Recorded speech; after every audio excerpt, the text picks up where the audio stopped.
छत्तीसगढ़ के पूर्व मुख्यमंत्री कांग्रेस के दिग्गज नेता भूपेश बघेल के बेटे और चैतन्य बघेल के ठिकाने पर भी ईडी ने सोमवार सुबह छापेमारी की।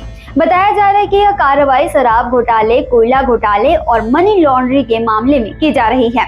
ईडी ने इस दौरान राज्य में कुल 15 ठिकानों पर रेड मारी, जिसमें चैतन्य बघेल के घर के अलावा कुछ अन्य प्रमुख नेताओं और अधिकारियों के ठिकाने भी शामिल हैं। चलिए अब जान लेते हैं कि कहां-कहां ईडी ने छापेमारी की है।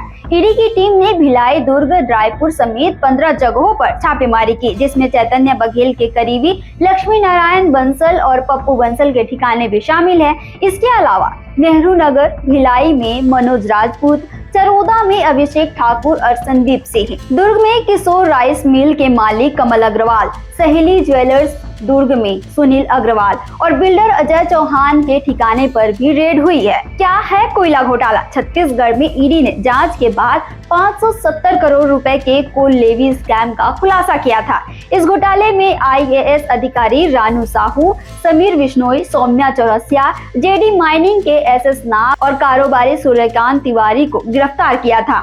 आरोप है कि कोयला परिवहन में प्रति टन 25 रुपए का अवैध कमीशन वसूला जाता था, जिसे एक सिंडिकेट संचालित करता था। इस सिंडिकेट में कथित रूप से कई राजनेता और नौकरशाह भी शामिल थे। ईडी ने इस घोटाले से जुड़े कई नेताओं और व्यापारियों के घरों और दफ्तरों पर छापेमारी कर दस्तावेज जब्त किए। महादेव सट्टा ऐप घोटाला। ईडी पिछले साल से महादेव सट्टा ऐप घोटाले की जांच कर रही है। इस घोटाले में छत्तीसगढ़ के कई प्रभावशाली नेताओं और अफसरों के शामिल होने की आशंका जताई जा रही है। महादेव ऐप के मुख्य प्रमोटर सौरभ चंद्राकर और रवि उपल हैं, जो छत्तीसगढ़ के ही रहने वाले हैं। ईडी के मुताबिक इस अवैध सट्टेबाजी ऐप के जरिए करीब 6000 करोड़ रुपए की आय हुई। इस मामले में भूपेश बघेल पर भी आरोप लगे थे, हालांकि उन्होंने इसे राजनीतिक साजिश करार दिया था। 2161 करोड़ का शराब घोटाला। ईडी की छापेमारी छत्तीसगढ़ में हुई शराब घोटाले में भी जुड़ी हुई है। इस घोटाले में करीब 2161 करोड़ रुपए के भ्रष्टाचार का मामला सामने आया था। अब जान लेते हैं कि शराब घोटाले में क्या हुआ।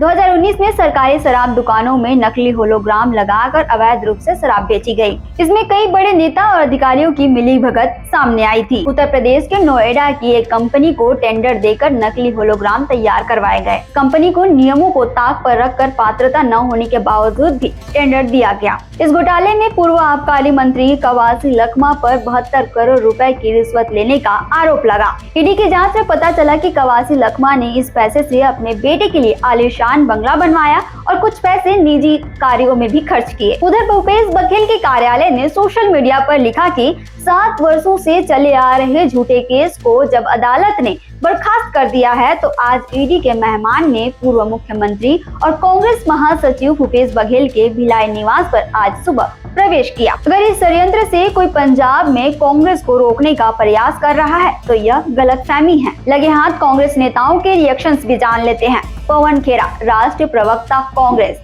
संसद सत्र के दिन रेड करवाई गई ताकि लोगों का ध्यान महंगाई, गिरती अर्थव्यवस्था और वोटर लिस्ट फंड से हटाया जा सके। वहीं सचिन पायलट का कहना है कि भाजपा जांच एजेंसियों का इस्तेमाल करके विपक्ष की आवाज दबाने में लगी है। दीपक बैज, प्रदेश कांग्रेस अध्यक्ष। भाजपा जानती है कि चुनाव में हार तय है, इसलिए इस तरह की कार्रवाई करवाई जा रही है। वहीं TS सिंहदेव, पूर्व डिप्टी CM का कहना है कि यह लोकतंत्र की हत्या है। वह बीजेपी भी कैसे पीछे रह सकती है। वे भी पलटवार करते हुए CM विष्णुदेव साय ने कहा कि ईडी जांच कर रही है, इसमें प्रदेश सरकार का कोई भी दखलंदाजी नहीं है। वहीं डिप्टी CM अरुण साव ने कहा, भूपेश बघेल के कार्यकाल में बड़े घोटाले हुए, इसलिए जांच जरूरी थी। अगर वे निर्दोष हैं तो घबराने की कोई भी बात नहीं। फिलहाल ईडी की जांच अभी जारी है। अगर घोटाले में शामिल होने के खिलाफ पुख्ता सबूत मिलते हैं तो भूपेश बघेल, चैतन्य बघेल और अन्य आरोपियों के खिलाफ कड़ी कार्रवाई हो सकती है। वहीं कांग्रेस इसे चुनावी साजिश बता रहे, विरोध प्रदर्शन तेज हो सकती है।